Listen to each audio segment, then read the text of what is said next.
What I learned from the speaking practice questions by Q Card topic is that the topic or subject are common things, but sometimes it's hard to think an idea to the answer questions given. You should learn how to think faster as you can to formulate an answer to the questions asked so you can deliver the right words to form a sentence.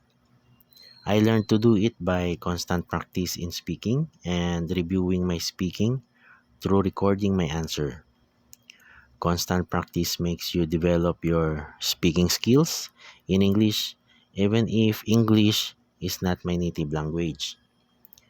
Well, sometimes it is so difficult to learn or to answer the questions asked if the subject or idea you encounter is not familiar to you.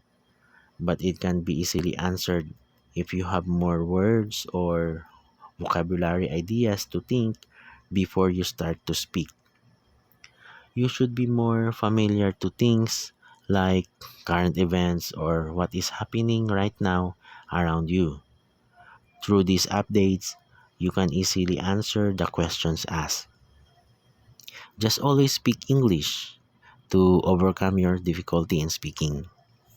By these speaking practice lessons, I'm definitely glad I learned how to think and create ideas before I speak or answer to the questions asked.